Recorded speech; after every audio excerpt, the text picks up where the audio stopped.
Quero estar então nesse momento cumprimentando a todos os meus prezados ouvintes, todos que estão sempre visualizando as nossas aulas, alunos também que estão sempre acessando o canal que nós temos aí no YouTube com as aulas de assuntos gerais, não só no aspecto da teologia, mas também dentro do contexto bíblico.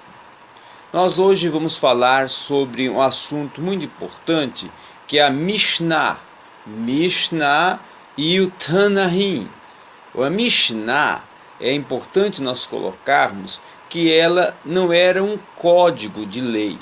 A Mishnah era o que então? Ela era, a princípio, uma produção de textos de lei normativas extraídas como se fosse assuntos que conduziam as normas, as regras e até todo o desenvolvimento dos ensinamentos dos rabinos, não é? Ela também era considerada, nesse primeiro aspecto, uma produção legislativa do judaísmo. Então, quem produzia essas obras, quem produziu essas obras eram considerados os Tamarim. Tamarim eram quem? Eram os seus tradutores, que traduziam essas leis e também as escreviam dentro do contexto judaico, fazendo essa contextualização dessas leis, dessas normas, com o contexto judaico da própria sociedade que estava convivendo com a sinagoga, convivendo assim com o entendimento, a administração dos rabinos, que eram, nesse caso, aqueles que escreviam ou se dedicavam à composição da Mishnah, os Tamarim.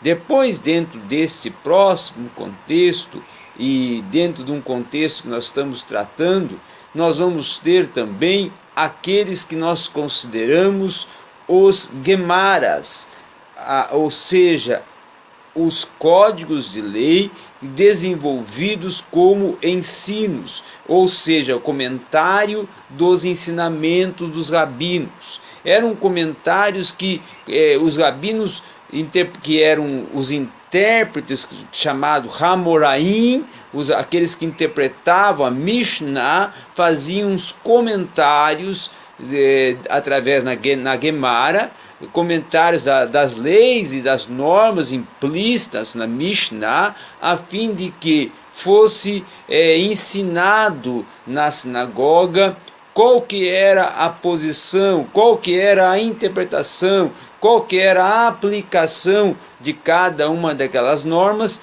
que estavam assim sendo comentadas pelos rabinos dentro da Gemara. Mas também nós vamos ter também os Talmudes. Os Talmudes eram o quê? Os Talmudes já eram códigos de ensinamentos dos rabinos. E nós tivemos dentro da história judaica, do contexto palestínico, o código muito conhecido, o Código de Jerusalém, ou Talmud de Jerusalém, que era um código de ensinamento judaico que foi composto, desenvolvido dentro do contexto da fé judaica no espaço físico de Jerusalém. E era considerado o manual da fé judaica a ser utilizado e seguido dentro da sinagoga em Jerusalém, que foi escrito, então, claro, por aqueles que eram os responsáveis por toda essa atividade, os Tamarim, os Hamoraim, e desenvolveram todo esse trabalho e compuseram vamos dizer assim, essa lei oral judaica, esse documento oral judaico, para poder estar não só ali à disposição da sinagoga, mas também para ser utilizado para ensinar e legislar a vida do povo em Israel. Então essa lição de hoje é uma pequena lição e que nos traz um breve ensinamento, mas com uma grande aplicabilidade. Uma aplicabilidade que devemos voltar ao contexto do que, e entender o contexto das aplicações da lei em Israel e até dos códigos de lei em Israel, conhecidos e desenvolvidos naquele contexto judaico, que foi muito observado até inclusive no período pós-intertestamentário, período pós-interbíblico, onde já vamos ver a utilização das sinagogas já ali no período em que Jesus estava iniciando o seu ministério e todo o transcurso do ministério de Jesus. Então nós queremos agradecer a todos os ouvintes que participaram conosco desse pequeno vídeo que está à sua disposição. Só acessar o canal nosso no YouTube e aprender muito mais conosco. Obrigado.